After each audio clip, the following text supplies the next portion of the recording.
ఈ ఏడాది డిసెంబర్ 9లోగా మూసీ పునర్జీవ పథకానికి శ్రీకారం చుడతామన్నారు సీఎం రేవంత్ రెడ్డి. మూసీ పునర్జీవన కార్యక్రమానికి కట్టుబడి ఉన్నామని, హైదరాబాద్ బ్రాండ్ ఇమేజ్ ని మరింత పెంచుతామన్నారు. కొంతమందికి తమ ప్రయత్నం నచ్చకపోవచ్చని, ప్రజలు తమ వెంట నిలబడాలని ఆయన కోరారు. డ్రగ్స్ వెనుక ఎంత పెద్దవారు ఉన్నా వదిలేది లేదని సీఎం హెచ్చరించారు.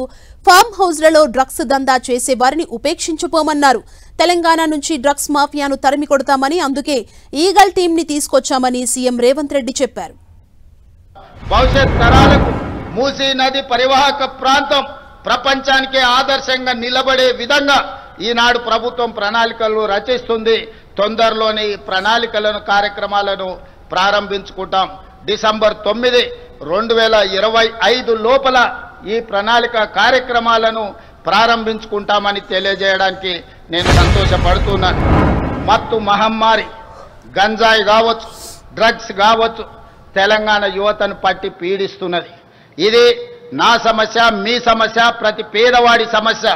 ధనవంతులు, శ్రీమంతులు లేదా విలాసవంతమైన జీవితం గడుపుతున్న వాళ్ళే ఈ గంజాయి డ్రగ్స్ బారిన పడడం లేదు.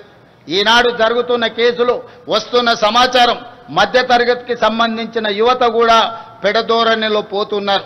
పట్టణానికే పరిమితంగా, నగరానికే పరిమితం కాలే, పట్టణాలు, గ్రామీణ ప్రాంతాలలో కూడా ఈనాడు గంజాయి మూలాలు కనిపిస్తున్నాయి. ఎక్కడ చూసినా కేసులు జరుగుతున్నాయి. ఈ కేసుల వెనకాల చూస్తే గంజాయి ప్రభావమో, డ్రగ్స్ ప్రభావమో అధికంగా కనిపిస్తుంది. ఈరోజు గంజాయి డ్రగ్స్కి సంబంధించి ఎంత పెద్దవారు ఉన్నా, ఎవరి బంధువులున్నా, ఎవరి మిత్రులున్నా, ఎవరిని ఈ ప్రభుత్వం వదలదు. వాళ్ళ పట్ల కఠినంగా వ్యవహరిస్తుంది.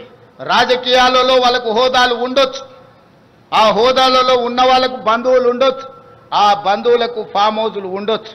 కానీ ఫామ్ హౌజులు డ్రగ్స్కో, గంజాయికో కేంద్రాలుగా మారి ఇలాంటి వాటిని ప్రోత్సహిస్తామంటే ఫామ్ హౌజుల్లోనే కాదు, బొక్కలో దాచుకున్న మా పోలీస్ వ్యవస్థ లాక్కొచ్చి మరి కటకటాల వెనకాల వేస్తుంది.